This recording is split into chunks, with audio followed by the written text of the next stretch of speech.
my name is Alina, I'm an author and I post videos about books and writing, mostly writing and the pains and pleasure of being an author. Joining me today is the annoying echo in my room because I'm still renovating and I will be renovating for the next 1 to 3 weeks, so yeah, I apologize about that, and there will probably be interruptions from my dog Ares, who is sleeping around here somewhere and has this burning need to get attention, especially when I'm working. So yeah, we'll manage with that if and as we need to. Last week I published a video about the things you should do before you ever publish your first book, and within that video I promised a dedicated one to newsletters. How to build an email list, why do you need it, and how to create an email marketing strategy. Today I'm back with that promised video, so let's get started. First off, why do you need an email list to communicate with your fans? Well, first of all, it's a great way to create relationships with your readers, to build your brand, and to sell books. Email lists are actually a great sales tool and I recommend it to all authors. Just start working on it if you haven't already and take building your newsletter seriously. Another important thing is that based off this email list, you might be able to build an advanced reader copy list, like selecting a group of readers, giving them advanced copies of your book and getting them to review it. It always helps to have reviews on Amazon. It helps sell books better. Of course, it helps if you have negative reviews too. I know it sucks, but it's the truth. The more all over the place the reviews are, the more likely you are that people will buy your book. Because we love controversy and we like to know for ourselves if a book is good or not. Once you decide you do need to have a newsletter, you will need to manage that email list somehow. You will need to get people to sign up and then send emails to them. And the best way to do it is to use an email marketing service. The most common used ones among authors are either MailChimp or MailerLite. But there are dozens others, like Campaign Monitor, for example, which I know is pretty good. And it doesn't really matter which service you use as long as you start working on your newsletter. In terms of how to choose an email service, I recommend looking into 2 things. First of all, make sure they have enough subscribers that you can send emails to for free. It's good to test out an email service before committing to paying for it. At this point, MailChimp has the best offer with 2,000 free subscribers. MailerLite offers only 1,000, but when you get into the paid subscribers grid, MailerLite is still the cheapest option. Another important thing is automation. Like when a user signs up, you should be able to immediately and automatically send a welcome message to them. When I decided which email service to switch to, MailerLite was the only one that provided this automation for free, but since then MailChimp has added it to free accounts as well. So at this point in time, your choice is whatever service you like best, which one you're most comfortable with, and which is more, cost effective for you. For this point specifically, price, MailerLite is the better option because it's the cheapest one and it works well. So if you find a different one, please let me know in the comments. And now we get to the part about how to build your subscriber list. Because just creating the newsletter sign up form and booking a service to run it, it's not enough. You have to get people to sign up. And a lot of this is inspired by a conversation I had with Joanne Mallory, who created a couple of videos on newsletters and how to get subscribers and how hard it is before you get published to build an email list. I will link her videos, especially the one explaining how to use Instafreebie, in the description below. And thanks again for inspiring me to do this video, which was a long time coming, seeing how we had this conversation in your comments about a month ago. But here we are.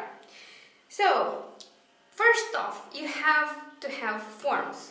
If you don't have forms for people to sign up on your website, you're losing out, because people come to visit your website, find out more about you, about your books, about things you're doing, things you like, and while they're there, why not get them to sign up? Now, in order to get a lot of people to sign up, the ideal way is to drive a lot of traffic to your website and, get them to organically sign up to your newsletter. This works. It's painfully slow, especially if your website doesn't get a lot of traffic at first, but it can be a long-term strategy that you have to keep in mind and always work on improving. Have a nice newsletter page, have a nice form, make sure it's visible and people are enticed to join. And if we talk about how to entice readers to join your newsletter, a great way is to offer a reward. That can be a free book, or a free sample of your book, or some other form of service that is reserved to subscribers only. I use a short story, a gay military romance called Mission Protect the X. That's a book that everyone gets when they sign up, and I also use that as a giveaway on Instafreebie. And now we get to the second strategy you can implement, and that's giveaways. There are plenty of giveaways you can do. You can use something like Rafflecopter to run giveaways and offer prizes to people, and one of the ways they enter is to join your newsletter. That's a paid option in Rafflecopter, but there are ways around that. Just Google how to add links. When you create your own option for entering a giveaway, is not as effective as the native option that's a paid one, but it works, and it will keep you, low budget, which is always great when you start out, because there's a lot of expenses you have to consider. Another way to do ebook giveaways that result in newsletter subscribers is to use a service like Instafreebie.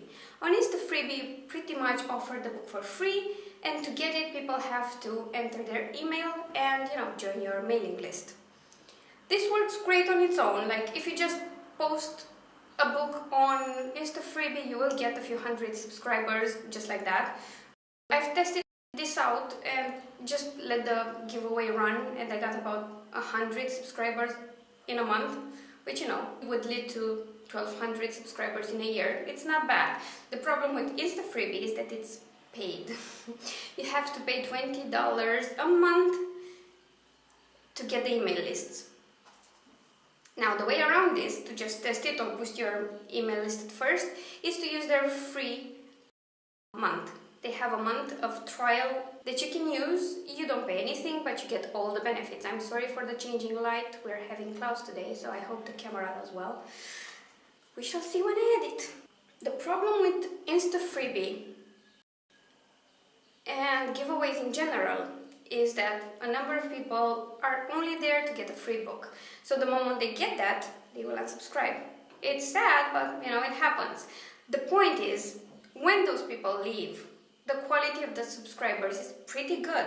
I've compared open rates and click rates to the industry standard, and it's usually 2 or 3 times higher than the media and publishing standard. So I call that a win. Sure, some leave, but new ones are always ready to join.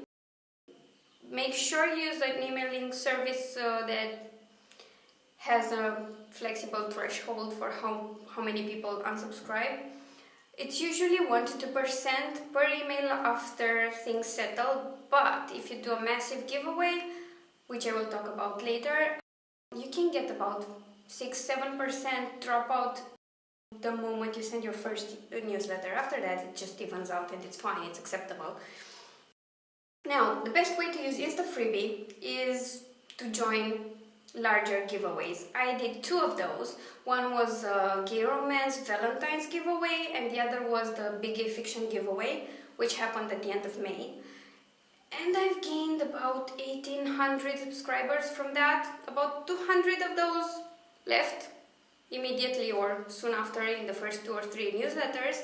But based on what I had already built in my newsletter, people who signed up from my website, and these 2 giveaways, I managed to get to almost 2,000 subscribers, which worked great for me. Right now I have, like I said, a double or triple open rate compared to the industry standard, so we're good.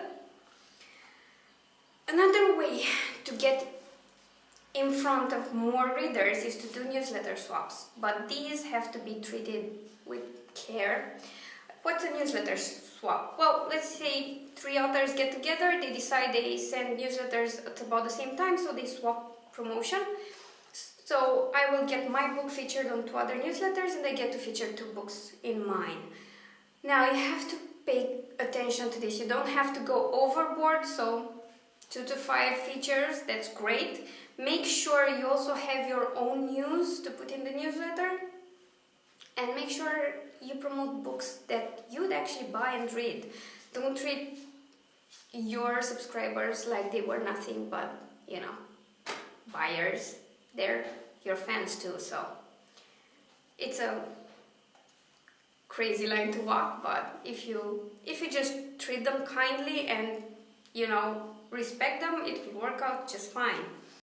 I do newsletter swaps quite often. It's usually 1 or 2 books, maybe 3, rarely 4 that I promote, and it's always something that adds up to the quality of my newsletter, like books that I'm interested in reading or have already bought, books that match my genre and I know my readers would be interested in, and I always try to focus on a promotion or a free day promotion on Amazon or something like that, so that they can get quite a bit of value from me featuring another author in my newsletter. And because we're talking swaps, we can move ahead and talk about Okay, sorry for the interruption. I don't know if you heard that, but some dogs were fighting outside and mine just up and ran to see what's going on. If it's not on the sound, I'll probably edit this part out, but now that we've talked about swaps, we can move on into planning. You will need a strategy for that. You will need to decide how often you want to email your subscribers and what you want to put in that newsletter. I would not recommend going more often than once a week. I have very few newsletters that I'm subscribed to that send 2 or 3 emails per week sometimes, not always, that I don't find annoying. One of the very few that I don't mind at all, no matter how many emails I receive, is the newsletters from Creative Indie. I think I've subscribed to those on all the sites that Derek Murphy runs, and that's because they provide a lot of quality. And he doesn't send them very often. Sometimes if he has a lot of important stuff to announce, you'll get 2 or 3 in the span of 10 days to 2 weeks, but that's fine. On average, authors send newsletters once or twice a month. I go with twice a month because it's usually an email announcing a promotion of sorts on my books and another one announcing a release, because my plan this year was to have 1 release every month. I've sort of managed that. But yeah, don't go too often, and especially don't send newsletters if you have nothing to announce. Now, moving on to the style of the newsletter, try to make it your own. Everyone writes newsletters differently. Some people do it like they're chatting with their friends. Some do it in the form of a friendly conversation with acquaintances, not your close buddies that you can talk however you want to. And some are very formal. I'm kind of in the middle. I try to keep it professional as much as I can and add my personal touch and talk about what interests me, like the fact that I'm dying from all the heat we're having this summer or stuff like that. Try to make your subject lines appealing but not overly salesy, because they might end up into spam.